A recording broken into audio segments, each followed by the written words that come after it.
বাংলাদেশ ইসলামী ছাত্র শিবিরের সাবেক সাথী, ঢাকা বিশ্ববিদ্যালয় শাখায় যিনি কাজ করেছেন, বর্তমান অন্তর্বর্তীকালীন সরকারের একজন উপদেষ্টা জনাব মাহফুজ আলম, তাকে আনুষ্ঠানিকভাবে তার মিথ্যাচারের বিরুদ্ধে, তার প্রপাগান্ডার বিরুদ্ধে কঠিন তথ্যভিত্তিক, দলিলভিত্তিক জবাব দিয়েছে বাংলাদেশ জামাত ইসলামী। অফিসিয়াল স্টেটমেন্টের মাধ্যমে জবাব দিয়েছে।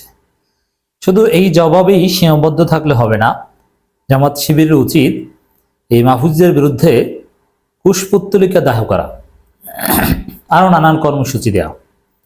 এই মাহফুজের ত্রুটি চেপে ধরা দরকার। ও বেশি বেড়েছে, ও প্রকাশ্যে শাহবাগিতা করছে, শাহবাগীদের পক্ষে সাফাই যাচ্ছে, জামাত ইসলামীকে যুদ্ধাপরাধের সহযোগী বলছে, যুদ্ধাপরাধের বিচারের এক প্রকার বৈধতা দিচ্ছে। এই মাহফুজ যে কলকাঠি নাড়ছে, এটি মাজহারুল ইসলামকে মুক্ত করতে দিচ্ছে না। জামাতের নিবন্ধন ঠেকিয়ে রাখার পেছনে এই মাহফুজ যে দায়ী। অতএব জামাতের স্টেটমেন্ট যথেষ্ট নয়। আমরা দেখব যে জামাত কি জবাব দিয়েছে। দর্শক, এই শিবিরের এই ডেভিয়েটেড সাবেক সাথীর বিরুদ্ধে জামাত কি বলেছে বা তিনি কিভাবে মিথ্যাচার করছেন, এগুলো জাতিকে জানতে দেন, জনগণকে জানান যে সরকারের কোনো উপদেষ্টা আছে এরকম বাটপার, ধান্দাবাজ, জামাত পরিবারে বিয়ে করে সব 14 গোষ্ঠী from the beginning to end সব জামাত, পড়াশোনা সব জামাতি প্রতিষ্ঠানে। আর এখন জামাত বিরোধিতা করা মোটেও অন্যায় নয়, জামাতের প্রতিষ্ঠানে পড়ে জামাত বিরোধিতা করা অন্যায় নয়, কিন্তু শাহবাগিতা করা অন্যায়, মিথ্যাচার করা অন্যায়, প্রপাগান্ডা চালানো অন্যায়। উপদেষ্টা মাহফুজ আলমের অসত্য বক্তব্যের তীব্র নিন্দা প্রতিবাদ। অন্তর্বর্তীকালীন সরকারের তথ্য ও সম্প্রচার উপদেষ্টা জনাব মাহফুজ আলম জামাত যুদ্ধাপরাধে সহযোগী ছিল মর্মে যে মন্তব্য করেছেন, তার তীব্র নিন্দা প্রতিবাদ জানিয়ে বাংলাদেশ জামাত ইসলামী সেক্রেটারি জেনারেল সাবেক এমপি অধ্যাপক মিয়া গোলাম পরোয়ার এক বিবৃতি প্রদান করেছেন। তা মাহফুজের ভাগ্য ভালো যে জামাতের সেক্রেটারি জেনারেল বিবৃতি দিয়েছে। জামাতের আমির এসব বিষয় নিয়ে মুখ খুললে এটা তার স্ট্যাটাসের সাথে যায় না। মাহফুজ উপদেষ্টা, তাতে কি? উপদেষ্টা পদটার মান সম্মান এই মাহফুজ নষ্ট করছে।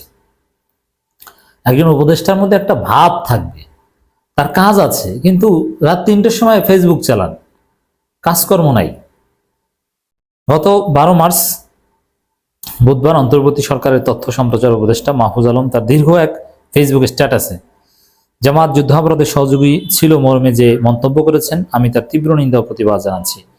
আমি তার ভিত্তিহীন ও মিথ্যা বক্তব্যে বিস্মিত। জনাব মাহফুজ আলমের বক্তব্যের জবাবে আমি স্পষ্ট ভাষায় জানাতে চাই যে তিনি জামাত সম্পর্কে ভিত্তিহীন ও অসত্য বক্তব্য দিয়ে একটি প্রতিবেশী দেশের গুপ্তচর কারাবন্দী শাহরিয়ার কবিরদের ভাষাতেই কথা বলেছেন। আসলে ওই জাতে ওঠার চেষ্টা, গ্রামের চাচাতো ভাই একটু ঢাকায় আসলে অনেক সময় একটু জাতে উঠতে চায় না, শহরে ভাব নিতে চায়।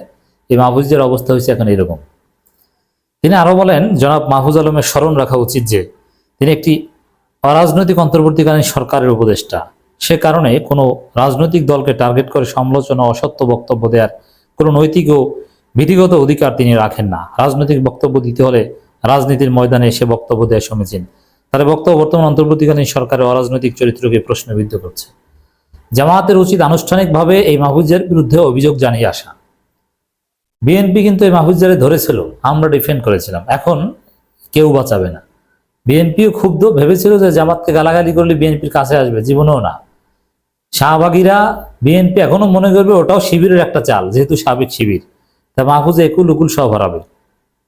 জনাব মাহফুজ আলমের জানা থাকার কথা যে শেখ মুজিবুর আমলে যুদ্ধাপরাধের জন্য যে তদন্ত কমিশন গঠন করা হয়েছিল, তাদের যুদ্ধাপরাধের সাথে জামাতের কারো সংশ্লিষ্টতার কোনো প্রমাণ পাওয়া যায়নি, যে কারণে শেখ মুজিব নিজেই সাধারণ ক্ষমা ঘোষণা করে গ্রেপ্তারকৃতদের মুক্তি দিয়েছিল এবং আত্মসমর্পণকারী পাকিস্তানি সৈন্যদের পাকিস্তানে ফেরত পাঠিয়ে ওই সমস্যার সমাধান করে গিয়েছেন। জামাতের সাবেক আমির অধ্যাপক গোলাম আজম সুপ্রিম কোর্টে মামলা করে নির্দোষ প্রমাণিত হয়েই তিনি তার নাগরিকত্ব ফিরে পেয়েছেন।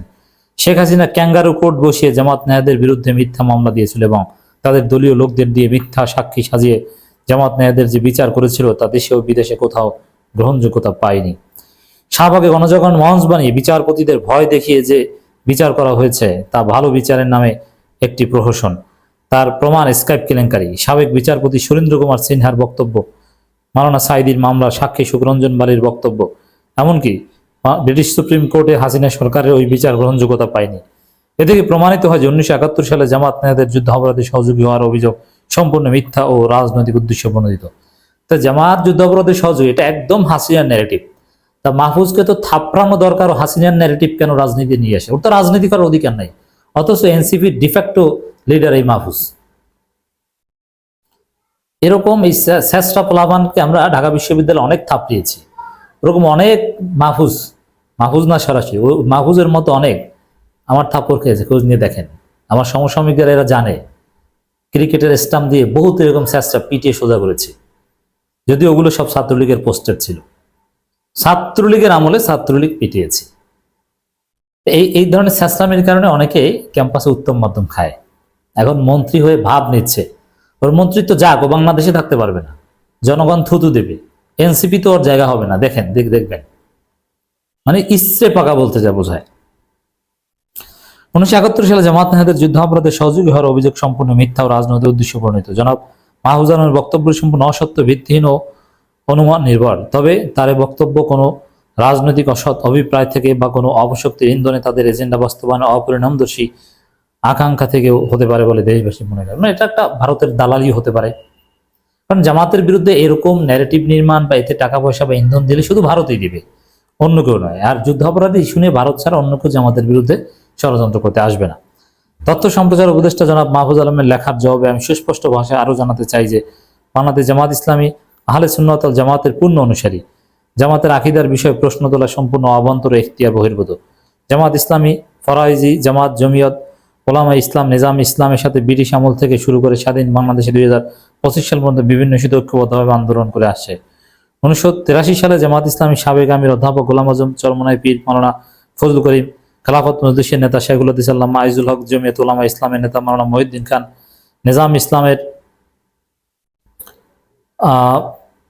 বিখ্যাত আলেম খতিব আজম মাওলানা সিদ্দিক আহমেদ ও চট্টগ্রাম বাইতুল শরফের পীর মাওলানা আব্দুল জব্বার সহ এদেশের হক্কানি পীর ও আলেমগীর মিলে ইত্যাদুল উম্মাহ গঠিত হয়েছিল। এ থেকে প্রমাণিত হচ্ছে যে জনাব মাহফুজ আলম না বুঝেই জামাত সম্পর্কে ভিত্তিহীন, মিথ্যা ও বিভ্রান্তিকর মন্তব্য করেছেন। মাহফুজ নিজেকে অনেক জ্ঞানী মনে করে, ও কি বুঝে, কি পড়াশোনা করেছে, ওর এলেমের দৌড় কত দূর। একটু ইশরাকের সাথে এক টেবিলে বসুক না, দেখি যে ও কত দূর পারে। আশা করি আমাদের এই বক্তব্যের পর তার মনে বিভ্রান্তি দূর হবে এবং তার ভিত্তিহীন মিথ্যা বক্তব্যের জন্য তিনি দুঃখ প্রকাশ করবেন। ভবিষ্যতে জামাত ইসলামী সম্পর্কে এই ধরনের বক্তব্য দেওয়া থেকে বিরত থাকবেন।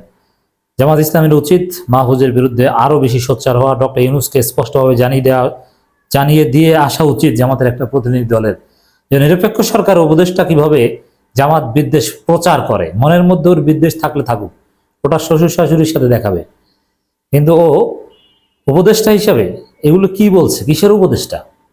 ওকে থাপড়াই উপদেষ্টা পদ থেকে বের করে দেওয়া দরকার।